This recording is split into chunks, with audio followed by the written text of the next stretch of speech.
and right into the stretch. Looking back and throws up the middle. Rose is on his way around. Picked up by Otis. Here comes the ready or not. Here comes the boys from the south. Here comes the ready or not. How you like me now? I say, here comes the boom, ready or not. Here comes the boys from the south. Boom, here comes the boom, ready or not. How you like me now? You don't live in Cleveland, you live in Cincinnati. You are watching live the best damn Cincinnati sports podcast this side of the Bengal barn. Holy cow, settle down. It's been a minute. It's been a minute, but my goodness, that was so loud. It was like the old VU meter was going. Yeah. We got T-Bowls in the house. We got Greg in the house. We're in the house. How we doing? How we doing? I'm doing great. I'm in my house. I'm doing better than the Reds did in the first inning, but other than that, I'm doing all right. We'll get to the boys of summer here in a second, but first we need to talk about the people that help pay for the show. And I thought I had everything set up right. I thought I had all my media assist done right, and I don't. So we're going to do it without pictures tonight. Okay. No pictures. No I don't know pictures. what to do. First and foremost, the longest standing member of our partnerships, our sponsorships, however you want to say it. That's how I want to say it. Hold on. I think we have that one. We have that one.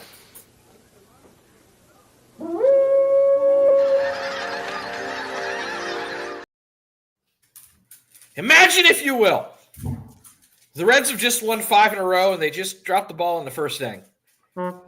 It's back to the old ways. You need to drown your sorrows. Where are we going? Birmingham Meadery. They're out of Delaware. They're Bengal fans. They got good stuff. Is it wine? Is it beer? I don't know. It's something sweet. It's something good. Helps take the edge off. And they like us. Use our code, HOODAY9. Can the folks in Montana get that yet? They can get it in Montana. I have been told that that's okay. So use our code HOODAY9, 15% off, $2 or more. Basically helps cover shipping. It's fantastic. And I wore red tonight because the Reds are actually playing well up until the first inning. Second sponsor, out of Lebanon, Ohio. Get your coffee on. Script Coffee. Steve Huff and his partners up there in Lebanon. Gotta love it. They got coffee. They got ice cream. They got some new stuff. They got breakfast sandwiches. Really good place. Go up there, Script Coffee, get you some. You want to talk about the barbecue? No, you're good. Okay. Just keep going. I'll just say best. I'm ad-libbing the entire thing. It's not great. Down in Loveland, off the Ward's Corner Road exit, there's some darn good barbecue. Midwest Best barbecue. Midwest Best Barbecue. Tim and Nicole, down there, get you some. They got ribs, they got pulled pork, they got chicken wings. They got 100 different flavors of chicken wings. They got ice cream there, too. They got sweet tea and lemonade that'll knock your socks off. Fantastic joint. They've got 100 flavors of barbecue? They might. And last but not least, I know someone's got 100 items on this shop. Chop Shop 513 from our friend Pork Chop has some excellent items on there, including a tank top I just bought last night. You know that picture I sent you? The little comic book looking one I sent you? It had like the little 10-cent thing in there. Yeah, he put that on a tank top. I'm going sleeveless. I got one of them coming in. Ashley's got a hoodie coming in. There's good stuff on there. Please give Pork Chop your business. Very creative. If you got ideas, send it his way. There's some good stuff on there, and they fit pretty well. I'll be honest. You're going sleeveless. I'm going sleeveless. Going to look like the Stay Puft Marshmallow Man. I don't think you're going to look like Klazuski. No. So first order of business, because they're on right now. What's the score? Tell me what's going on with the Reds. No score. 2 outs, top of the second. We blew a man at third, nobody out situation in the first and didn't score. Sounds right. Okay, so we have one, not 2, not 3, not 4, 5 big ones in a row. They are now a game over 500. They've crawled back up from the depths of mediocrity to be just a touch above mediocrity. It's a huge swing. And it's all mainly been thanks to for some reason they call him Beamer, and I don't know why. Willie Beamer. You don't know that one? No, what's Willie Beamer? Willie Beaman. Okay, the quarterback on. There you go, Willie Beaman. Okay. Yes, thanks to William Fudgin Benson. Who's not in the lineup tonight, by the way. Well, thank you, Francona. All he's done is hit like 100 home runs and double every at bat for the last week, and he needs a day off. We have Connor Joe in his place. You know what? Connor Joe is going to hit a dinger tonight in his place. Whoever plays right field from now on hits a home run. We're going to have the next 120 games of that. It's just what it is. So, Benson, been on a tear. 5 home runs in 4 games, whatever it was. Mm-hmm. He had a double the other night. He had a double at the game we went to, which was the end of the losing streak. And right before he hit the double, Sister Cassidy's sitting in the stands with me, and she goes, I liked Benson. I said, he's just trash. He's garbage. I can't stand him. And then he goes on one of the best runs we've had in recent memory, because that's how it goes. If that's all it takes, I will verbally annihilate every single one of these guys, including you, Connor Joe. You got long hair and you suck. You were gone for 10 years. Now you're back. You're trash. And he's never going to get a hit again. So we're going to put that out there into the ether and see what happens. But I do have some numbers over the last 7 days. Now, keep in mind, it's a 5-game win streak. They have played 6. So this goes back to basically Pete Rose night against the White Sox. God bless Pete Rose. God bless Pete Rose. So, a couple players to mention here. All these guys are playing adequate, if not better.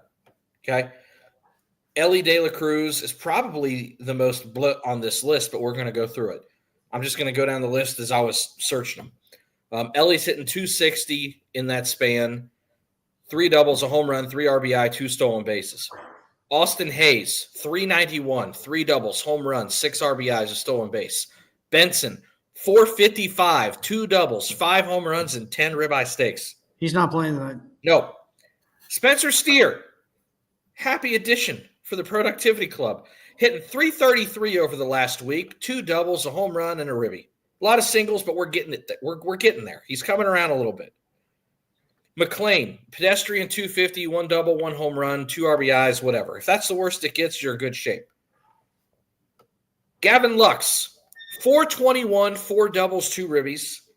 And then Friedel, 286, 2 doubles, and an RBI. They've been hitting well across the board for the most part. And that's 0 production from the catchers in that time as well. And Santiago's not been great lately either. Pitching. I don't really have individual numbers, but I wanted to go over this. I got the team numbers. They just put them up on TV. I've got them too. Okay.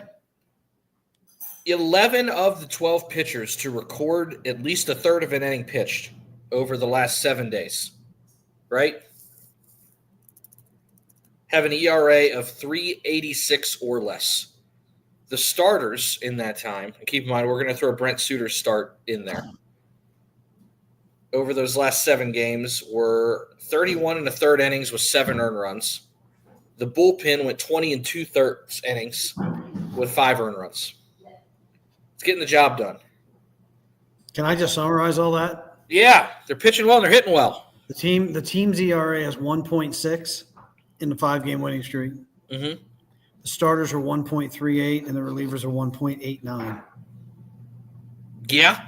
As long as you score a couple runs, you should win most of those games. You should. Now, I'm going to stretch it back again just the last 6 days because that's what I have. But, yeah, they're second in Major League Baseball over the last 7 days in ERA at 2.0. So probably in the last 5 games, they're number 1. Walks, they're top 8 in a good way. Only 12 walks in the last 7 days. 17th in strikeouts, which tells you that if the ball's getting hit, it's not getting hit well. That's probably better than a strikeout in most cases. Whip, I know that's one I really like. Yep. 0.98. Less than one person per inning is reaching base. That's excellent. And then opponent's batting average against, top 5 in baseball at 211. Getting the job done. The offensive ranks during that span. They're 3rd in hits. They're 3rd in batting average. They're 8th in on-base percentage. They're 9th in RBIs. They're 2nd in home runs, and that's basically all Benson. They're 4th in strikeouts. Not a good thing. They're 3rd in OPS. They're 3rd in slugging percentage, and they are 1st in doubles. I love doubles. 1st in doubles. That's a good thing. Doubles keep the pressure on always. So they're like top 5 in everything in baseball over the last 6 days. And they're top 5 in baseball in stolen bases for the year. They are. I had that number too. So I have the year numbers because I was curious what the year numbers look like because you're now a game over 500. And the bulk stats look a lot better than the record, and it's probably because they tend to do all their damage in like 1 and 2 game spurts. Team ERA is 9th in baseball for the year.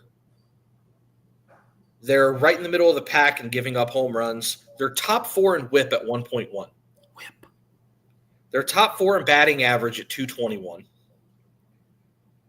Offensively, they're top 10 in hits, top 4 in doubles. They're 11th in home runs, top 10 in runs, top 5 in stolen bases. They're 16th in batting average. Yeah. They're 12th in on-base percentage, and they're 13th in slugging percentage. Yeah, if you weren't watching and you were just looking at the numbers, you would think this is probably a decent ball club. Yeah, but they're so all over the place. We are only ahead of 12 teams out of the 30 in Major League Baseball as far as win percentage. Mm-hmm. Now, I did see that we have 6 blown saves. I don't like that there's 6 blown saves in the first 50 games. You can't be that's 12%, right? Is that what that's cutting out to? 6 out of 50? Mm-hmm. You can't have 12% of your games supposed to be wins and then turn into losses. That's a horrible number. Horrible number. Cut that number in half. Give them another 3 wins, and they have one of the best 3 or 4 records in baseball. Music ball. Double play? Double play. Da da da da da da da da da da da. No score going to the 3rd in Schittsburg. Music ball. And two Tyler Bowles points. All without Hunter Green, too.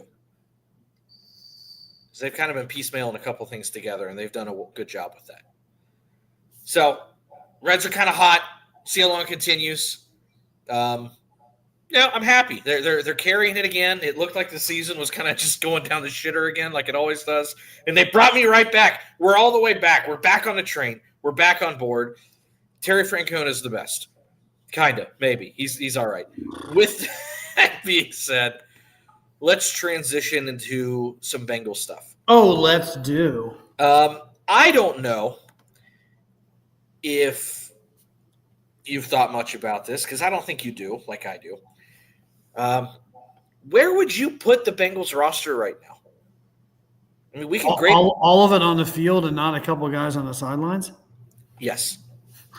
That's where I would put the roster. Okay. We'll go through some quick grades. Just give me a quick A, B, C, D, or F. This is all that boring stuff that you do. Yeah, I'm going to go through the position groups real quick. Because there's really not much to talk about with them right now. We can talk about Shamar Stewart. We get it. We can talk about Trey Hendrickson. We get it.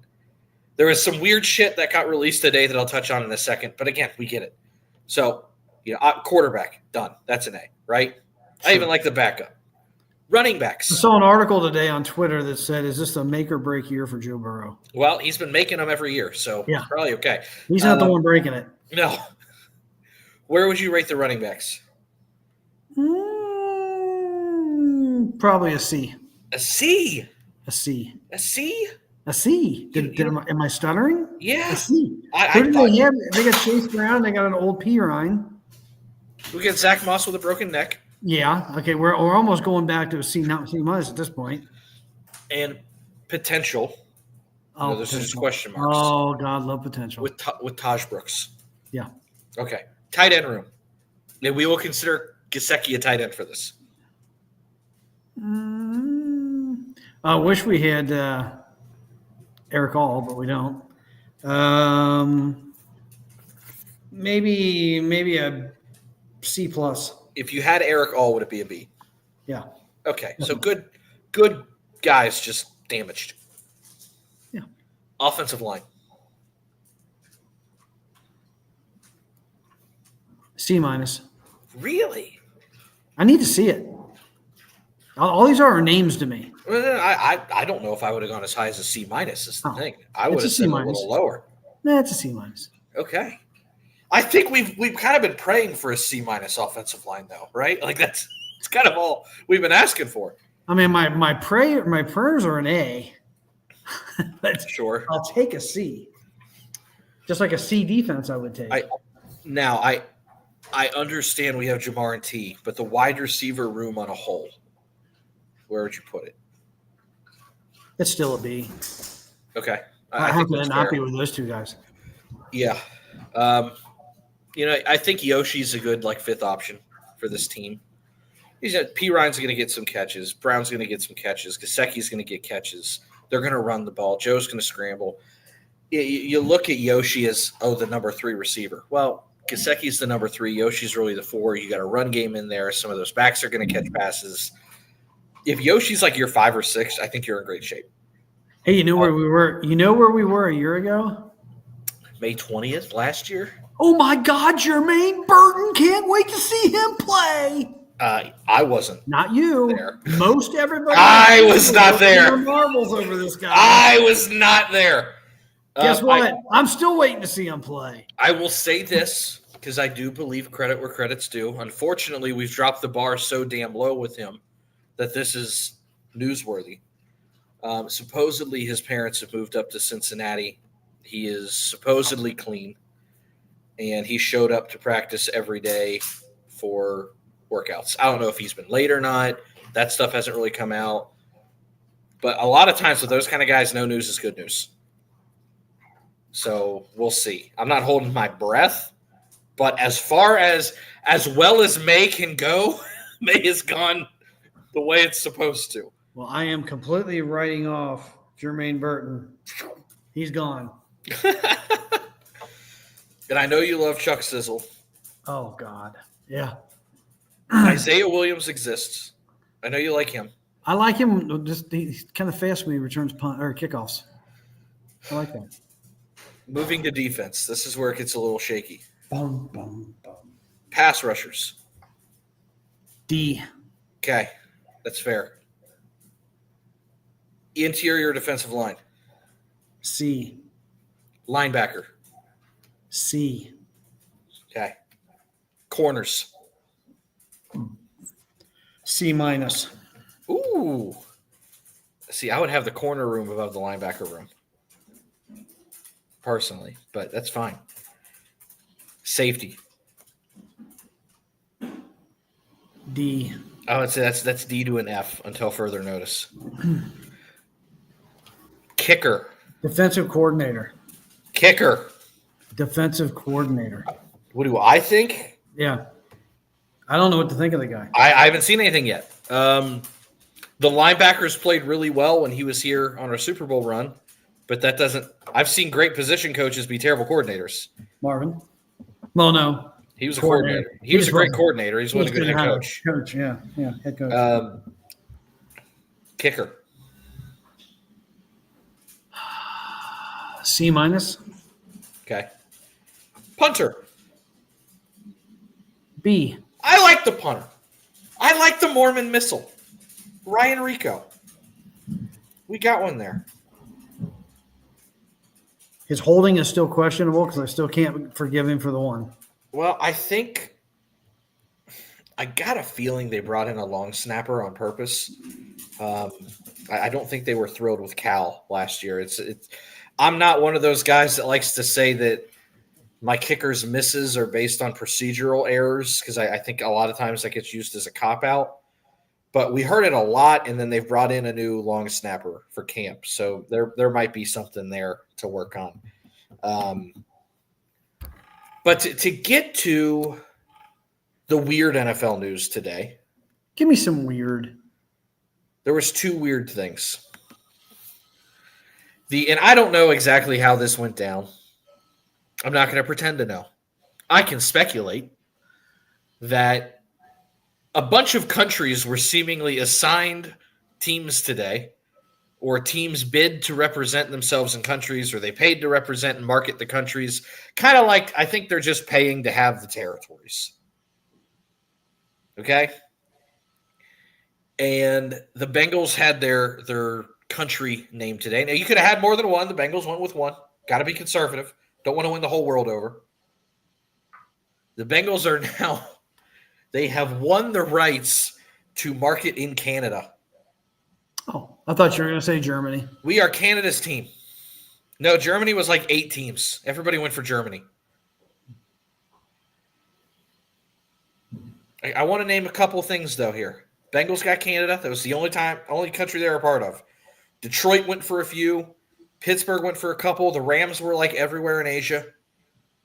The Raiders kept claiming like Australia and New Zealand for some. I guess there's a following down under for them. The Browns. What country did the Browns go for?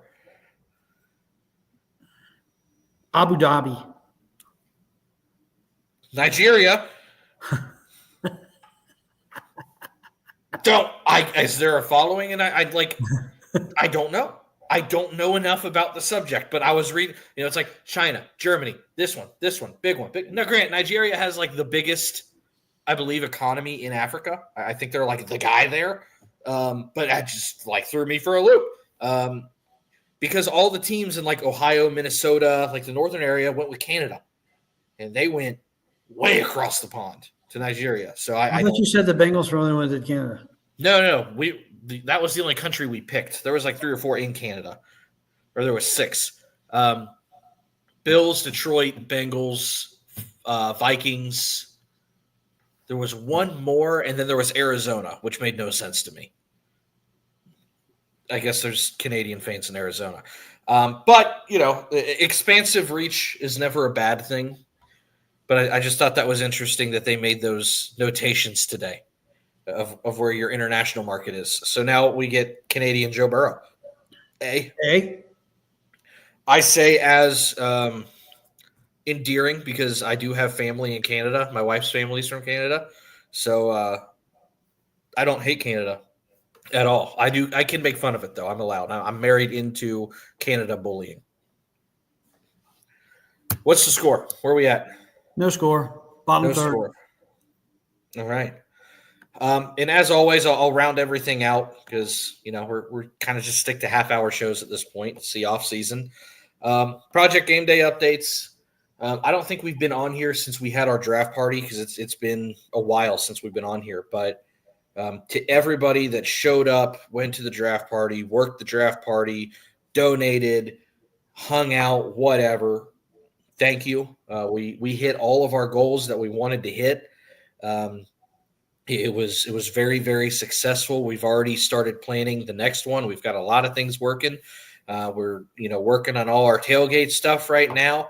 I think we've got some exciting stuff lined up, and we're very, very, very excited.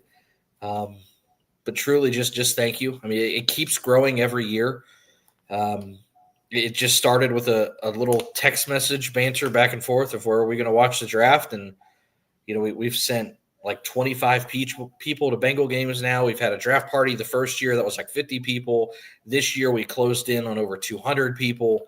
God, if it grows 4 times as much next year, I don't know where we're going to do it because I don't have a space for 1,600 people. But thank you to everybody involved, all the guys with Project Game Day, anybody that's donated, retweeted stuff, shared stuff, liked stuff, whatever. It's been really, really fun, and we're really looking forward to keep going. We've got everything lined up for this year just about already, so it's been awesome. Do you have anything that you want to say during our Reds win streak here? Not about the Reds. Anything with the Bengals you want to mention? Well, I mean, the stuff that you don't want to talk about, I kind of wanted to talk about. Okay, well, my computer's got like 8%, so let it rip. Oh, Trey Hendrickson.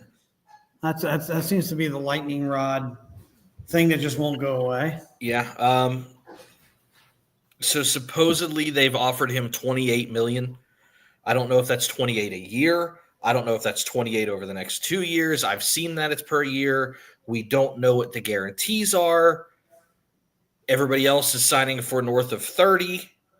Is it a 1-year deal? Is it 3? There's so much crap going on. He's been kind of, call it what it is, he's kind of been a bitch about it over the last week or so. I can understand the frustration, but you're throwing coaches and stuff under the bus at this point.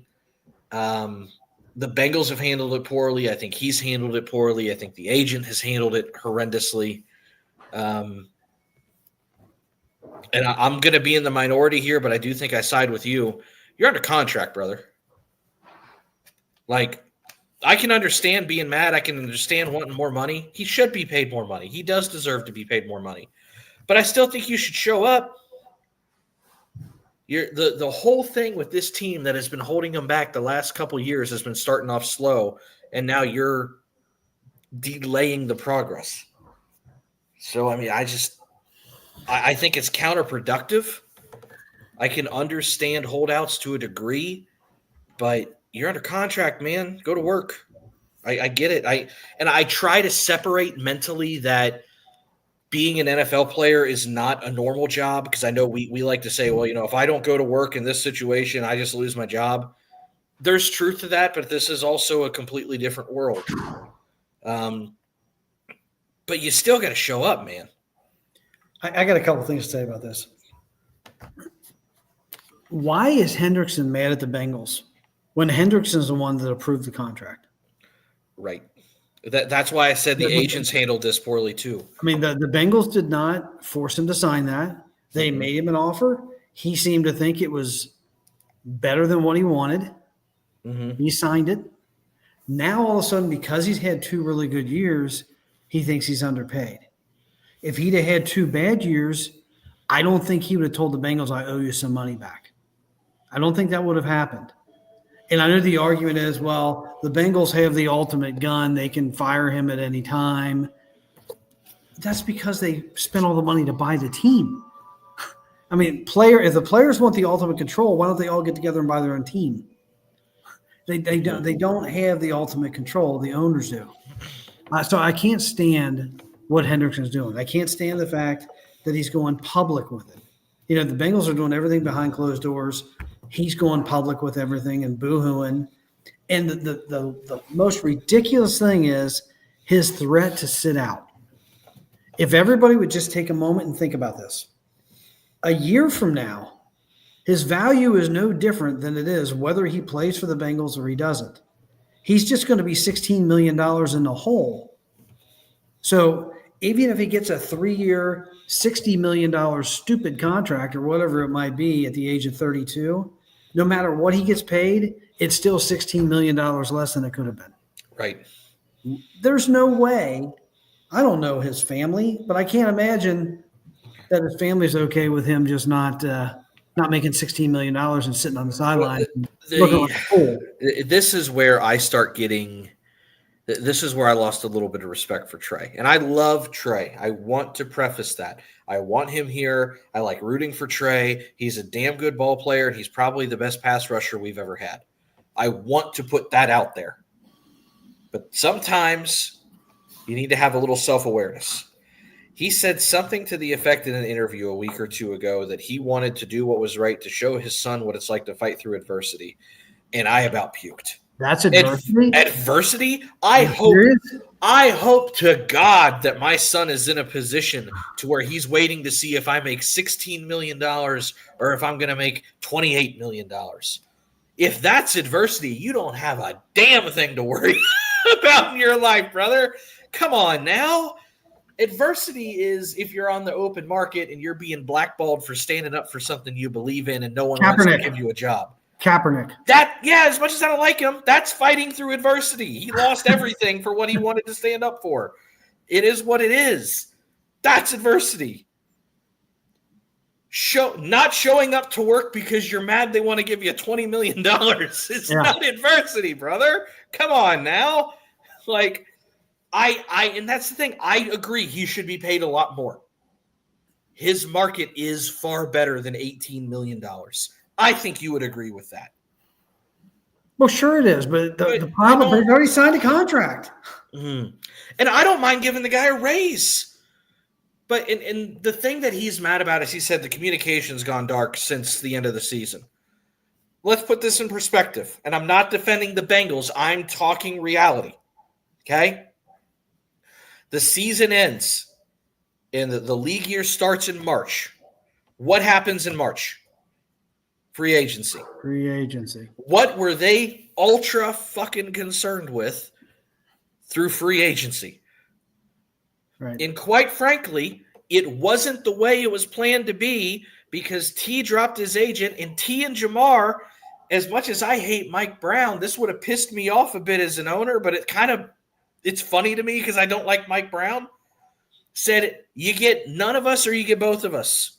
Jamar was willing to risk it all if T didn't get signed and put the Bengals in a freaking corner. So the Bengals had to divert all of their attention, which is why it was so slow in free agency, because everybody's like, why aren't they signing guys? Because they had to allocate every resource they had to make sure that Jamar and T both got done. And they worked Jamar's contract out, and then he said, I ain't signing shit till T's done. And Jamar backed out, and they went, shit. So they had to hustle up and get T done, and then Jamar had to approve everything. Kind of a really, really smart move for Jamar to secure his number 2 because those guys make each other better. So I'm sorry if Trey wasn't involved in all that because, by the way, you're under contract already. They're not worried about losing you like they are the other 2 guys. So what happens immediately after free agency around mid to late April? Oh, the draft. Oh, yeah. Right. And I've got this big of a scouting department, which means my entire resources, again, have to be allocated to that. Well, the draft ended about 2 weeks ago. And guess what? My top 2 picks are holding out, which means where's my attention? Those guys. Trey, I guarantee you are on the list to get done. I guarantee they want to give you a pay raise. I guarantee they want you in Cincinnati. I guarantee it's going to be somewhere around $28 to $31 million a year. But you've got to remember where the priority list is. And someone that's currently under contract is not on the priority list for the immediate. That's just the reality of the situation. Have the Bengals handled it poorly? Yes. Has Trey Hendrickson handled it poorly? Yes. Is Trey Hendrickson going to sign a contract extension in Cincinnati? If I'm a betting man, yes, at this point. The Bengals have about, once Jermaine Pratt is out of here, about $30 million in cap space. It's going to take about 10 to sign your rookies. Probably a little bit less. That takes you to 20. They like to roll, on average, about 6 into the next year for extensions, which, by the way, they don't have many extensions next year, so they might do that, which takes us down to 15. Just saying. If you give Trey an extra 10, he's at almost 29, and you've still got 5 or 6 left to play with. They've set the money aside for a reason. It's going to happen. Everybody's got to quit bitching, including Trey. Both sides are wrong. That's where I'm at. Start practicing, because I would like to win a Super Bowl, and not practicing is not the way to do it. Yeah. One side's wrong. That's my opinion. I have a hard time thinking the Bengals have handled it perfectly just because of the track. I'm not saying they handled it the right way, but Trey didn't have a leg to stand on. No, he really doesn't. There's no leverage. If I were running the Bengals, he wouldn't get the money. He signed it. I'm budgeted to what you guys have signed. If you didn't want to sign it, you shouldn't have signed it. Don't go asking me, Ricky Henderson, for money 2 years after your contract is up and you got a year or 2 left. He's the jackball that started all this. You're not wrong. It's Ricky's fault. It's Ricky Henderson's fault. All right. Well, that puts us at 34 minutes. That's wonderful. The Reds are still No score. We had a man at second, nobody out. Now we have a man at second, 2 outs. They're Here we go again. Where's Benson And when you that's need the end him? of the inning. Where's Benson when you need him? All right. Well, thank you to everybody for joining. We're going to jump off here, and we'll see you later. See ya.